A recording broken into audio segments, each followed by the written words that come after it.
রাজ্যের জনপ্রতিনিধি বা নেতৃত্ব, কিন্তু আপনি স্পেসিফিক অমরপুর এলাকার বিধায়ক, এবং সেখানে অমরপুর ব্লকে গিয়ে জনপ্রতিনিধি বা নির্বাচিত প্রতিনিধিরা অত্যন্ত বাজেভাবে ব্যবহার করেছেন, গ্লাস ভেঙেছেন। সেই এলাকার বিধায়ক হিসেবে আপনার কি ভূমিকা বা এই বিষয় সম্পর্কে আপনার কি মতামত? আপনি কি করেছেন? প্রশাসনিক স্তরে যারা আধিকারিক তারা বলছেন যে তদন্ত হয়েছে, এখন পর্যন্ত রাজ্যবাসী তদন্ত কিছুই জানেন।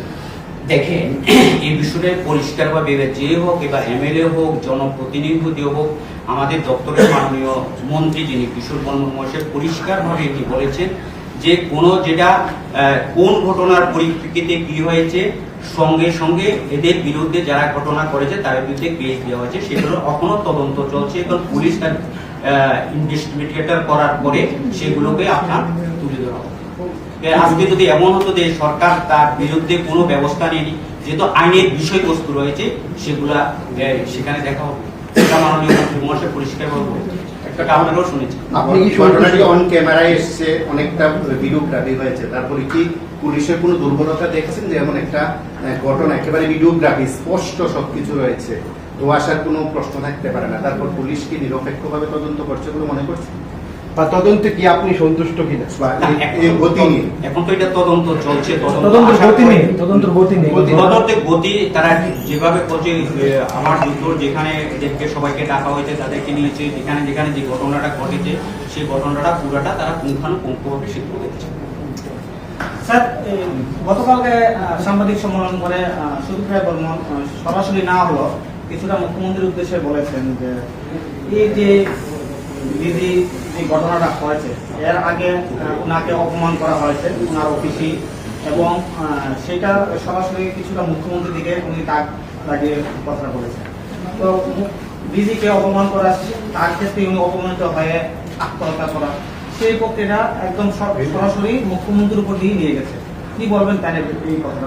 এটা আমি প্রথমে আপনার আলোচনার ভিতরে এই বিষয়টা এনেছি। মাননীয় মুখ্যমন্ত্রী কিন্তু স্বচ্ছতার সঙ্গে, দায়িত্বের সঙ্গে, সেটা যদি একটা তদন্ত কমিটি সেখানে গঠন করেছে, তদন্ত কমিটি যেটা রিপোর্ট পাবে সেটা হবে। আমি প্রথমে বলেছি, কারণ কংগ্রেস এবং সিপিএম তাদেরও সে বিরোধিতার জন্য বিরোধিতা করা, মূল বিষয়গুলিকে অন্যদিকে পরিচালিত তাদের উদ্দেশ্য। এটা আমি প্রথমে আলোচনার মাধ্যমে সেটা একদম পরিষ্কারভাবে বলেছি যে এটার জন্য আমাদের একটা তদন্ত কমিটিও গঠন করা হয়েছে। এ ব্যাপারে কোনো বিষয়ে সরকারের কোথায় কোনো দুর্বলতা নেই। আপনি বলেছিলেন যে বিরোধী দলনেতা তিনি ডিসি সাহেবের সাথে যোগাযোগ করতে আপনি কোথাও একটা বলার চেষ্টা করেছেন পাবলিকের থেকে সেই বিষয়টা এসেছে না, তাহলে সেখানে পাবলিকের থেকে যে তার সঙ্গে আলোচনা করে। কারণ কিছুদিন আগে আপনারা দেখেছেন একজন পদস্থ অফিসারকে একজন দায়িত্বশীল ব্যক্তি না, উনি একটা বিরোধী দলনেতা, একটা অফিসারকে ইডিয়েট বলাটা এটা কতটা বেদনাদায়ক হতে পারে, এবং একটা বিরোধী দলের, কারণ পুলিশের দায়িত্ব তারা পালন করবে না। সেই ক্ষেত্রে তো আপনার দলের একজন নেত্রী সেরকম একটা ভিডিও ভেঙে গেছে এবং সেটা ভাইরাল হয়েছে, আপনারা দেখেছেন। আপনারা শাসক দলে ছিলেন, শাসক দলে আছেন, বিরোধিতা জায়গায় বিরোধিতা করছেন, শাসক দলের ক্ষেত্রে কি ভূমিকা পালন করছেন আপনারা? সেম ঘটনা তো আপনার একদম আপনার নেতৃত্ব দলের নেতৃত্ব ছিল এরকম একটা ঘটনা, যে পুলিশকে অপমান করা। এখনই দেখেন কথার ভিতরে অনেকের লোকের মনে করেন তার স্বভাব সিদ্ধ আছে। আমি দেখেন কথা বলতে আসি, অনেক সময় দেখবেন একটা লোকে একটু নর্মভদ্র ভাবে বলে, আরেকের কথা কিন্তু তার মনের মধ্যে ভালো সৎ, কিন্তু তার কথা প্রকাশটা এমন হইতেছে যে তার সঙ্গে খারাপ একটা ব্যবহার আচরণ করতেছে। এগুলো মেন টু মেন ভেরি করে। আমরা সবাই জানি জিতেন চৌধুরী ওই ইডিয়ট শব্দটা ইউজ করেছে একজন আইপিএস আধিকারিক, সেটা অবশ্যই আইপিএস এর একটা পদমর্যাদা থাকে, কিন্তু আমি বলবো যে আপনাদের বিধায়ক, বক্সনগরের বিধায়ক, সূর্যমণিনগরের বিধায়ক, টিপিএস অফিসারকে একইভাবে কিছুটা না বলো কিন্তু কটূক্তি করেছে, আপনিও জানেন, সেটা সবাই সংবাদ মাধ্যমে প্রকাশিত হয়েছে। থানার ওসিকে, যিনি একজন গেজেটেড অফিসার এবং যে টিপিএস অফিসার ছিল আমতলী থানাতে, তৎকালীন সময় বিভিন্ন ইস্যু হয়েছে, সে ব্যাপারটা আপনি কিভাবে বলবেন? উনিও আইপিএস অফিসার, বিধায়কের বিরুদ্ধে নানা অভিযোগ, বিধায়কের বিরুদ্ধে আপনাদের দলীয় বিধায়কদের সেম কাজই করেছে, তো কি বলবেন? অশ্লীল ভাষায় গালিগালাজ, দল কি সিদ্ধান্ত নিয়েছে, দল কিভাবে দেখছে বিধায়কের বিষয়টা? আমাদের যখন প্রাক্তন যিনি রাজ্য সভাপতি আছেন তিনি এই বিষয়ে বিধায়কদের সুব্যস্ত হয়েছে, ওনাকে ডেকে এনেছেন, তার জন্য দলে তুরন্ত দ্রুততার সঙ্গে ব্যবস্থা করে। এটা ভারতীয় জনতা পার্টি এবং আপনারা এটা আপনারাও জানেন সঙ্গে সঙ্গে তার ইয়েতে ওনাকে জবাব দিয়ে চাওয়া হয়েছে কি কারণে সেটা করা হয়েছে। ইনি কি জবাব দিয়েছেন এখন পর্যন্ত? এটা পার্টির তো আভ্যন্তরীণ ব্যাপার, অবশ্যই সেখানে এবং সেই ওসিকে প্রশ্ন করতে কিছু বলে আনা কোনোভাবে কি সেই ওসি সেখানে নিরাপত্তায় ছিলেন বলে মনে করেন? তার তাহলে ওসিকে সেখান থেকে বদলি করা হয়েছে। তার পাশাপাশি কদিন আগে দেখা গেছে যে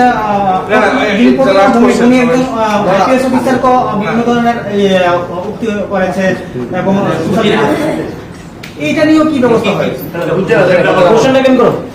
কতদিন আগে সোশ্যাল মিডিয়াতেও এটা দেখা গেছে যে একজন আইপিএস অফিসারকে উনি মারডালঙ্গা বা এসআই উনি উক্তি করেছেন একজন আইপিএস অফিসারকে। তো সেই বিষয়টাও কি কতদিন তদন্ত হয়েছে?